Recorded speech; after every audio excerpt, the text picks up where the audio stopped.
today we're going to talk about world building generally. So the first thing that I think is controversial is magic systems.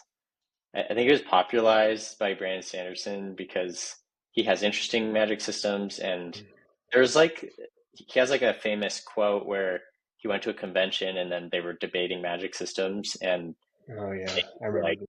oh, he was like, oh, the first thing is that magic systems have to have rules, and then that was like Mm.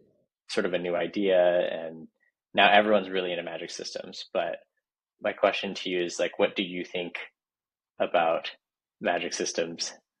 How many rules do you add? Mm. Oh, magic systems. Yeah, I personally, when it comes to magic systems, I don't know if anyone's going to be in agreement with me, but I do like Sanderson's magic system. But I also think sometimes he has the problem of over explanation. I think that's the only danger that runs into magic systems. I don't know if you agree with me on this, Neil, but I feel like there's so much explanation happening that it goes from magic to a science. And I think he has a science background. I think he's like a chemistry major or something. So it kind of makes sense why he has very dense rules. But I can see why that's personally why I don't always enjoy him because sometimes it takes the mystery out of them. And I think that to me is something that I enjoy with magic systems is that there's more of a mystery to them. I think Tolkien, he did a really good job. I think everyone's gonna he's just Tolkien. But I think that's the one thing that I did like about Tolkien when I read his books is there was that fantastical element to all the magic. So I mean that's my things that I liked and disliked. I don't know what you think. So you're saying you like when you don't understand every part of the magic? Yeah, I think because in fantasy novels the whole thing is like is escapism to a new world to be around something that's unfamiliar. Um, and so yeah, I do would say I enjoy the less explained magic systems, the ones that have less rules. But I sound like a hypocrite when I'm going to say this because I also dislike it when you have your magic systems that continually save the characters at the very end. They're in this perilous situation, like they're on a bridge. The bridge is collapsing. We're all going to die. Then a magical bubble appears and we float away to safety. I mean, I don't know. Yeah, Do yeah. you get what I I'm think there's saying? probably like probably a balance. The classic like Deus Ex Machina Hmm. thing is most people probably don't like it. But there's probably somewhere in between, like Hmm. super rules based to the point where it kind of seems like a video game, um, Hmm. all the way to like it ruins the plot. And there's sort of like that genre. I don't know if you know about progression fantasy. Um, Explain it to me. Maybe I it, do, it, maybe I don't. it's like the subgenre. There's this guy. I don't know if he started it, but he wrote like it's like the Cradle series. I think is what it's called, and Hmm. he wrote like 10 books, and they're pretty good. But it's just like over many books, like the main character just like progressively gets like stronger and stronger and stronger, and there's like Hmm. so many levels of power, and it's pretty cool. But some people have gotten really into that genre, and then there's also like even more of a niche one called like lit RPG, and it's Oh, basically okay. like a video game in book form.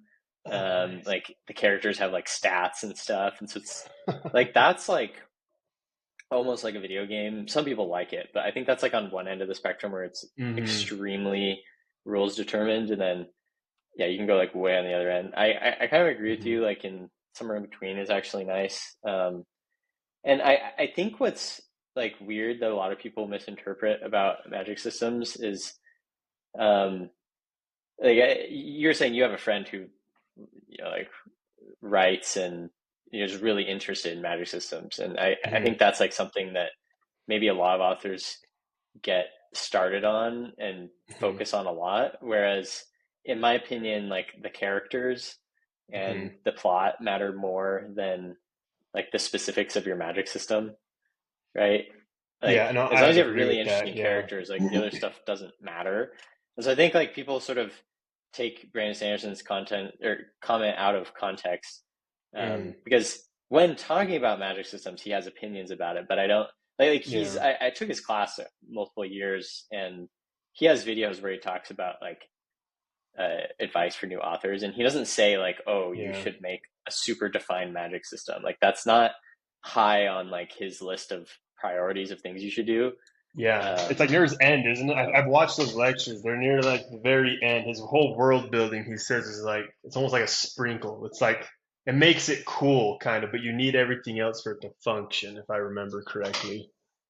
Maybe I'm making this up, but yeah, yeah, yeah, that's what I I would think. agree. So anyway, Totally world agree. building more generally. Uh, maybe I'll start with like how I think about world building relative to other Hmm. parts of a book. But I kind of said this. I think relative to characters or plot, world building's secondary. Um, Yeah, it I would is agree. nice like when there's something really like unique or specific about a world in a book, and you can tell that someone's thought about it a lot.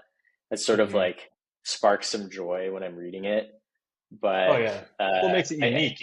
It defines it as its own thing. yeah, so that's kind of how I see it. Hmm. But this is sort of, I guess, a general question. But like, how deep do you think you should go? How deep do you go? Oh, that's a good question. I think a lot of people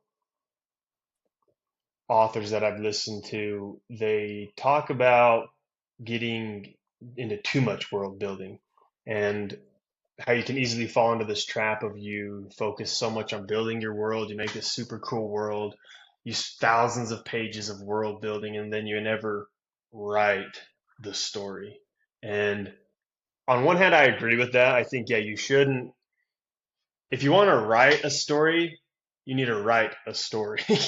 And you obviously need the world building, but you don't want to get so in depth with the world building that you lose sight of what this is serving, right? The world building has a point. The world building, unless you've had like a defined world, I think uh, George R. R. Martin that did all the Game of Thrones, he did this with some of his history books about the Targaryens, where it's just like 1,000-page book of just history, and it reads like a history book, and it's just basically him nerding out with it. And I think that's fine. I mean, if you have a well-established series, go for it. But I think for me, world building should only be done as much as is necessary because oh, you need it. You need it for your book to function. But I think that's the biggest thing that I have always written in my books is I build it functionally, right?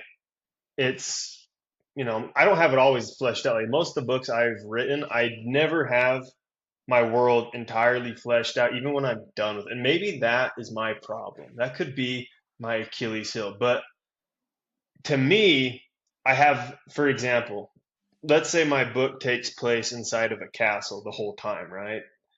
I have this castle fleshed out. I have everything fleshed out with the world building regarding that area, right? Now, I don't have it necessarily fleshed out. Maybe there's a forest here, there's a volcano over here. I don't know what those are doing, but I know they exist. It's almost like landmarks for me in my book. So if I get onto a second book in that same series, okay, well, now let's go explore the woodland, right? Let's go explore this mountainous volcanic region. So to me, that's how I do it. It's almost, I like drip feed the world building to the readers and sort of almost drip feed it to myself, if that makes sense. I think that makes sense. Um, it I said sort that of could be avoids, problematic. well, like some people will info dump like really early, and I think most people agree that's not Hmm. good, and Yeah, I hate info it dumping. should have a Absolutely. drip feed throughout. Hmm. Um, I think what's interesting is like talk about how deep you can go. Um, Steven Erikson wrote the Malazan Book of the Fallen series, which Hmm. is probably my favorite fantasy series. It's one of the classic ones, like 10 books. They're all like 1,000 pages. Hmm. Um, some people don't know about it because I think Steven Erikson doesn't care about marketing as much as like other authors. Yeah. And he already made a lot of money from them, so it's like he's Hmm. fine. But It is, yeah. he was like an archaeologist. I think he's an archaeologist um, Oh, wow. by like training, and so he said that his books he started like literally from like the soil up. Mm. Um, so he goes super deep, right? Like there's like a lot of like anthropology in his books, Oh, like nice. how peoples have like shifted and changed over time and like reacted to the geography. Um, so he goes very deep, and like his books are kind of known because in the start, like it has like a list of characters, and there's like 200 Hmm. characters in the beginning, Yep. and it's actually useful to go reference it because there's just like so Hmm. much going on. That makes sense. There's like multiple continents in the book, so I Hmm. like it. Not everyone does, but I think that's like maybe as far as you can go. But Yeah. he also committed to writing like a basically 10,000 Yeah. pages of work, and so sort of Yeah. like if you're gonna write shorter books, Hmm. you need to have a plot that's interesting and like resolves itself. So Hmm. there's probably less you can do, you know. But Yeah, and I think the big thing with that is even though he did a lot of deep world building, he committed to writing the book and actually wrote the book. I think that's the I think it's just discipline. That's what it really comes down to is do as much world building as you really want to, but don't info dump and then actually write what you have built. Or else you just have this really sweet world that nobody knows about and it just exists. I mean, I think for me a lot of my world building is in my head. I'll be driving around, I'll see a tree, I'll see something. And so I think for me, I kind of pick things and I've tried to become more of a writer like this, is having um, a build of a world that's more thematic, right? Thematic. You're gonna have to forgive my English pronunciation. But that is something I find really interesting is having kind of a theme, and I don't know this it worked. It's for a tone of the book, so this is kind of off.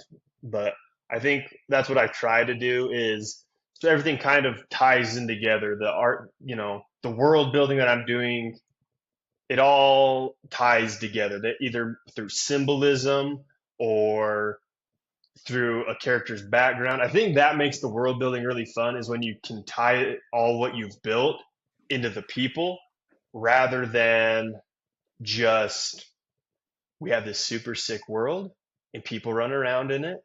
I think it gives the world more depth to me because even in our world, I mean, there are things that have meaning to people, right? Like a rose has a meaning.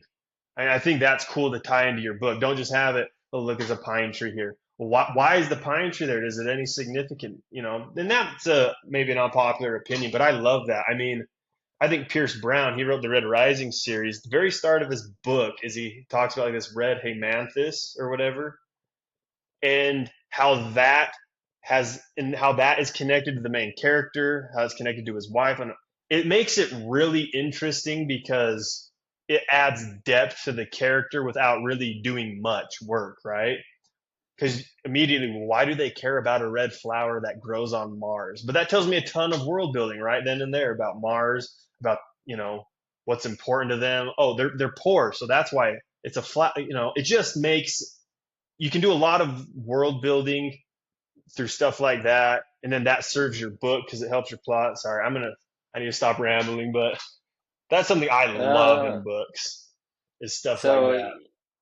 yeah, so I mean, what are your thoughts on like pros and cons of plants, fruit, or whatever else being unique to the world versus like something that is like a normal thing that we have on Earth that's also in your story? Like, when would you Yeah. think about using real world stuff versus something new that you made? And this is so hard because I have one book where I made up a bunch of made up stuff. I actually found a book I wrote when I was like 12. Dude, I don't even know what's in it because I don't have the original dictionary that I wrote. I'm like, wow, there's a lot of cool words that I have no idea because I didn't do enough description of them. So I'm like, cool, I don't know whatever this is. So, um, oof, pros and cons. I think pros is it makes it unique to your world. Um, but I have read extensively on Reddit about this too, and Reddit is not a professional source of anything, but it I like to read the opinions there. Um, so with Reddit, I mean, and this is how I feel too, is and the book I wrote, it almost gets to a point where I'm thinking, do I just need to write this book in the like make up a whole language and write this book in a different language because you get in danger of so many things have different names that people start forgetting them, and then you have to throw in an appendix or like a glossary, so people, well, I can't remember what the heck that is. Oh, that's what it is, and I am trying to lean away from that because I feel that is very difficult, especially if you use like unique words in a language you created, because people, except for you, aren't going to know that. So they're going to constantly have to remember, look back and forth.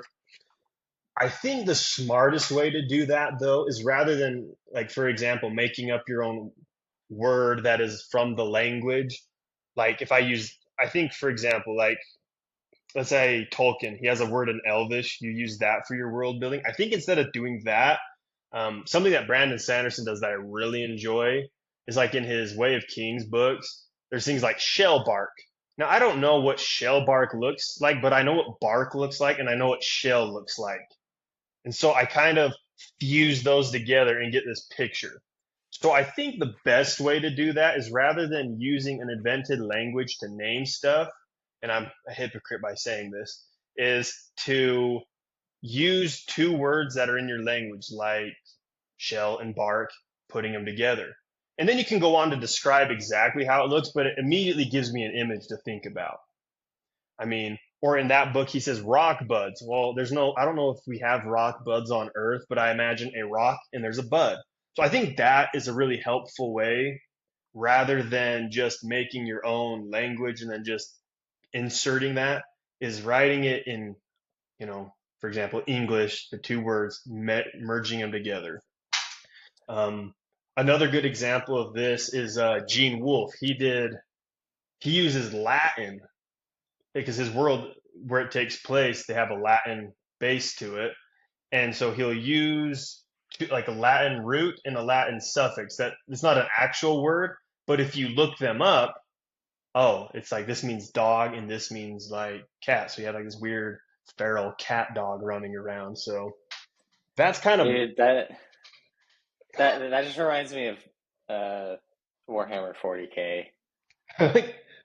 It's just so good. I mean, I feel like Latin's like cheating. it Um, is, but to it's just so make stuff useful. sound cool, but It it's like, does. yeah, Terminatus it's sounds so sick. good. Oh, like everything, dude. Like Yep. the Mechanicus, Yep. like it's just like, oh yeah, like you totally get what it is, but it sounds just sick and like Yep. weird, Yeah. like imperial sci-fi. Dude, no, Um, that is why I love Red Rising because it does just that. It has all this sick Latin. Everything just sounds super cool to me. Even if it's not, it's cool to me. So yeah, that's yeah, Latin's just like cheating for English speakers, I feel like, because it is. It makes everything more everyone just epic. has, yeah, Yeah. it just does. Yeah. On your point of like understandable but unique things to the world, like using common words. Mhm. Again, I'm going to talk about Steven Erickson, but he has a lot of things that are really weird words. Like there's like apostrophes in the middle of the word, and like it's Oh, like I can't even like pronounce it, but I kind of know what it is yeah. because of the book. So he does some of that, and Hmm. like again, his books are super deep with world building, so Hmm. maybe it's not for everyone, but he also has other parts of world building that are understandable but unique. Like you're saying, so an example is like the god of death is called Hood.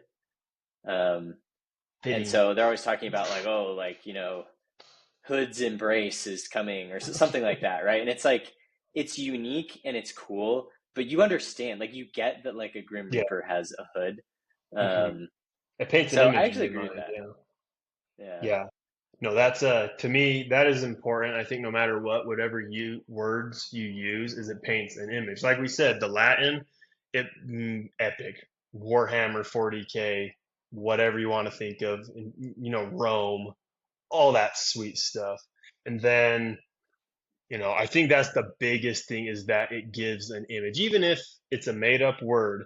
as long as there's some explanation and description about it that gives it meaning. So when the reader comes across it again, they can envision that. Because I think that's the most you want out of your book is to have them be able to envision what you are seeing. You are sharing the message, but can they envision similar, obviously not exactly, but similar to what you have tried to create and make? I think that's extremely important.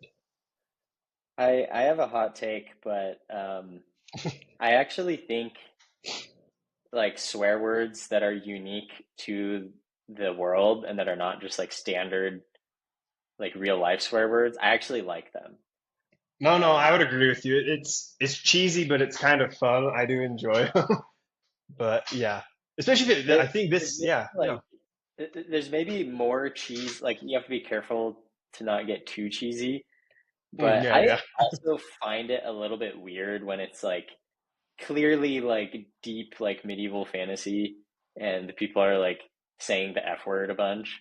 Oh, yeah, no, And like it just same. like I'd agree. doesn't Yep. really make sense to me. It It breaks the pulls me immersion. out of the immersion, but Yep. that's a hot take. No, no, it does the same for me, unless you are, even still, because I've read the Saxon Chronicles by some of them by Bernard Cornwell. Anyway, and his is really deep historical roots to it. You know, he does amazing research on his, like amazing research, but whenever he does not use modern language when they have dialogue. Like obviously the pros, a lot of the, like, when the narrator is talking to you, yeah, he's not using like whatever how they spoke in the 900 ADs. No one would understand what the crap's going on. But whenever there's dialogue, it fits the time. You know, I think he does use, if there is cursing in there, it fits the time. It's not the F bomb here, the F word there. And I would agree with you. I think having any cursing, slang should fit your world. I mean, that to me is essential because that is so easy to be torn out of the immersion. Unless you establish it early on, you have like a medieval setting. I think like a lot of people, when they have medieval European sort of settings, there's kind of like the safe, I don't know if I can call it safe words, but it's like the safe swear words that they kind of use in like all media that is medieval, that's like PG-13 rated, where I don't know if you kind of understand what I'm saying, but they'll be like, just all the wording they use will be very, it's kind of lighter. Like, I think, for example, the one these use is like bastard. I've heard that, like, or stuff like that, where it's more fitting for the time. Sorry, I don't know if we're going to get canceled, Well, yeah, some but of them definitely here go I'm back cursing on longer. this. Some of them go back Hey, longer.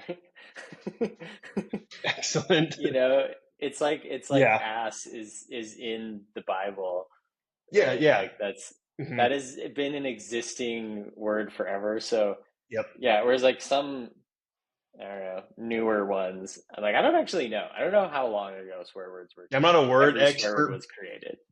but I think too, with how it goes, is the swearing sometimes isn't my problem, but it's when it rips you out of the world building or in the immersion. I think no matter what, if you want to curse in your books, make up, I think like Sanderson, he uses like storming in the stormlights, and it's like super, like I've heard some people like, dude, that's cheesy, but it directly relates to his world building. I'm like, no, like it makes sense. People hate it when these big storms come in, so that kind of turns into like their F word or whatever, equivalent that would be, right? And I think that's unique and it builds the world more. So yeah, I'd agree. I think as long as you don't rip it out of your world. Now, if you have, you know, so make it work. I think that's the bottom line. Make it work and have it so it doesn't rip you out of. Yeah. Okay, speaking of deep research, you this book you've been writing, I mean, it sounds like you wrote it in like a month, Pretty close. which is I'm at, pretty insane. yeah, yeah. It feels insane to me. So, okay, upcoming book. Um, you mentioned that you did a bunch of research. So, Yeah. describe to me your research process. Like, what were you looking for? What did you do? And then how was it tying into the story? Yeah. So I think the best way to kind of start it with all of this is very simply how I even began the book, because I think this kind of was a pinnacle of how I started. Because I was editing the first book I've written, and I was listening to one of Sanderson's podcasts where he plays Elden Ring. And he says like, "Oh, it would be really cool if you could write a book that's kind of like all the Souls games, that kind of gives you that world building that way, rather than these info dumps and whatever, like through items, through dialogue." And so I was like, that's like, and I've wanted to write a book like that for a very long time, but I've never actually read a book that does it well, right? I don't even know if I've written it well. I might have sucked, so it might be terrible. But I was like, oh, you know what? Like, I want to write that. You know what? I'm gonna do that. So I just like stopped editing immediately, and I went and bought Dark Souls 3.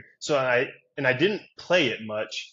I just started the game and walked out, and I was like, okay, how would I like? What is this, right? How would I explain this? So I kind of put myself in the shoes of like I'm transported to this new world, right? And then I just started writing. I didn't even play the game. I literally paid like $70 to look at this like one view on top of a castle for like 6 hours. But it put me into kind of the atmosphere I wanted to be in. But my research in general for this book, I wanted it to be drip fed to the reader.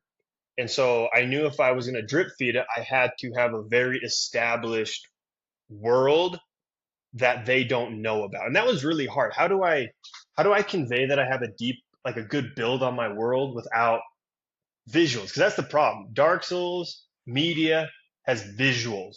They don't need to explain so much stuff because you look and you see detail. Whereas in a book, I have to describe everything so the reader can see it and understand it. So for my research, I one the one book that was suggested to me from a friend a long time ago was the Gene Wolfe Shadow. What is it? Cycle Earth of the New Sun. It's Shadow and Torture. That's Shadow of the Torture. That's what the first book's called. And so I actually opened that and kind of flipped through it. Didn't read it a ton, just flipped through it and kind of saw. I just pick up random things and kind of saw how he was doing the world building. And I read Reddit a little bit where they said his book's really confusing. And I said, okay, so I don't want to be my world building to be so lacking that these readers are like, what, huh? What? Like, just collab. And I think that's the theme of his book. It kind of adds to it, so there's a purpose. But for me, I wanted it to be a little bit different than that. And so, Are what I, you saying like people, his world building is not explained enough early enough, so it's confusing? yeah, in his book is, it's so hard to explain his books because they're just confusing. But they're good because that confusion adds a layer to the world. And he has an unreliable narrator that narrates the whole book too. So you don't, so there's a lot that you spend a lot of time on a single page as you kind of read between the lines and see what sounds like a lie and what's the truth.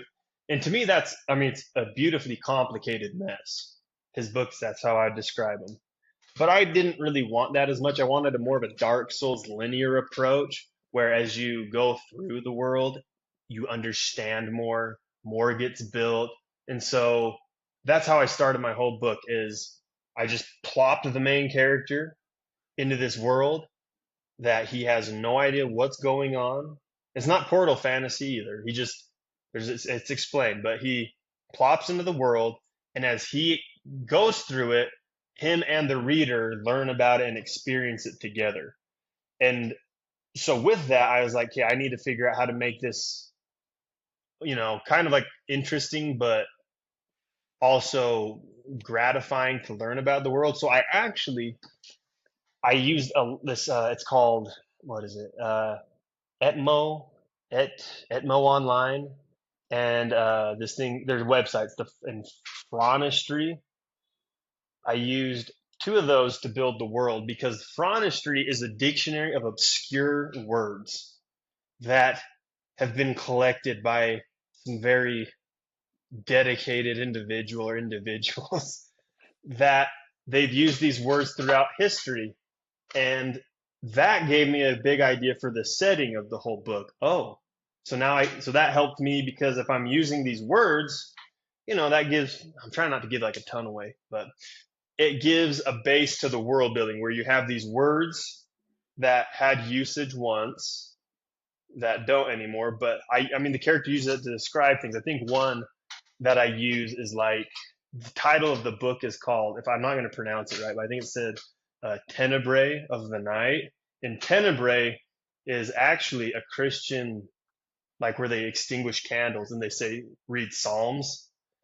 Hmm. And that really fit the whole book to me because I wanted to be, it was originally darkness of the night, but tenebrae was an old word used for darkness. So I interchanged it to give it this a little older feel. It kind of helps the world feel older when you use older terms. But on top of that, the whole book's theme is being engulfed in darkness. That's the whole world that it's set in. Just kind of this crap hole, for lack of a better word, just terrible place to live. And that's the theme through the book. And so I felt like, wow, that was a huge point for my research.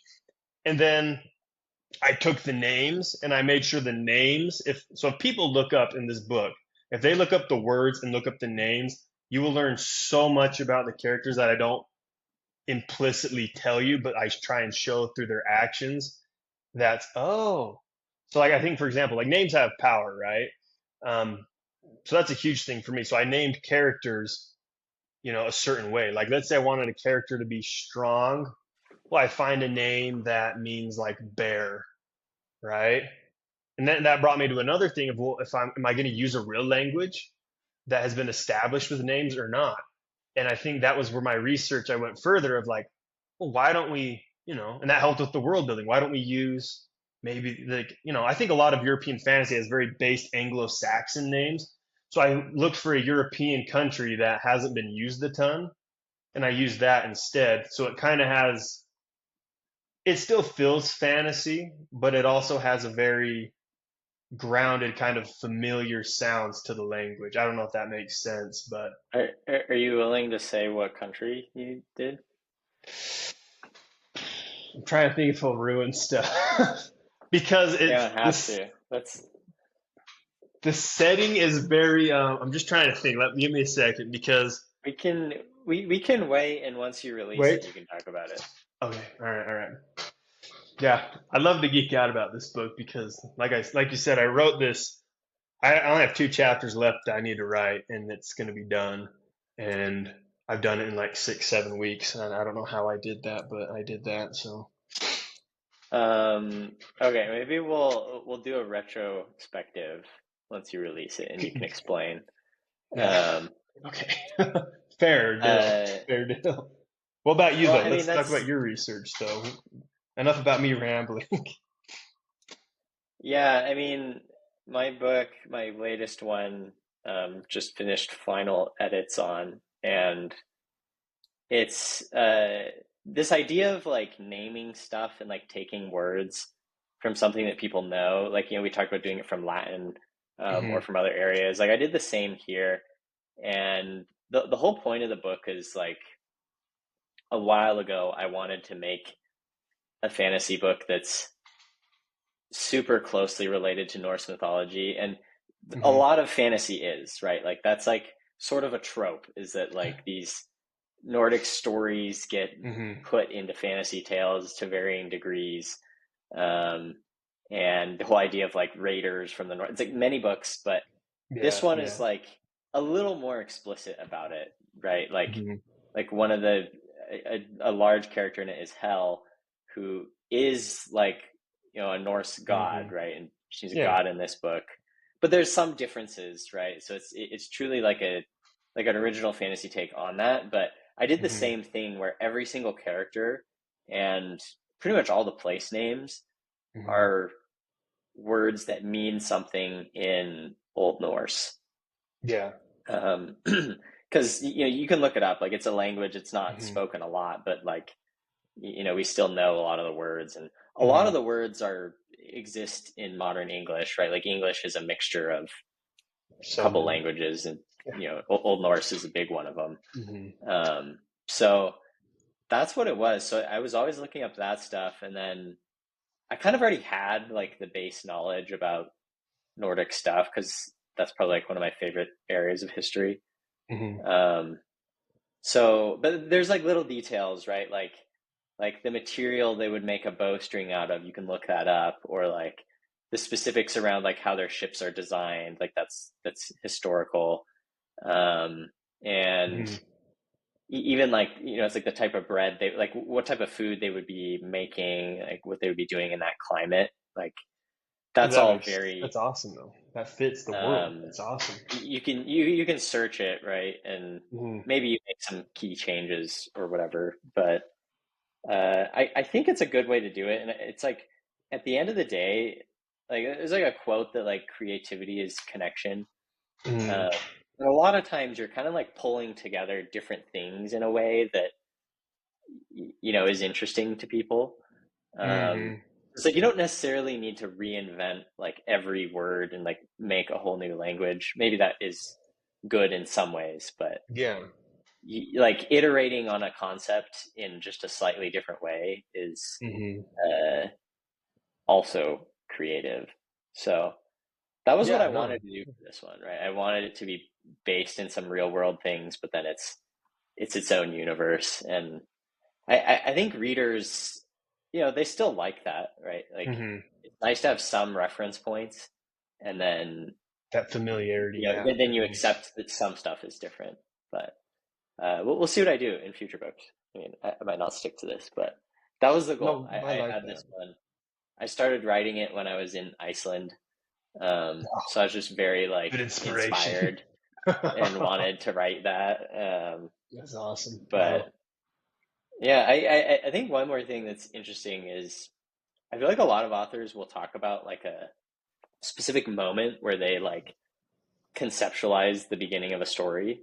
Mm. Um, and it's yeah, it's kind of funny like you're talking about with the Dark Souls, just that sort of gave the idea, and then it goes from there. Obviously, that's not like the whole story.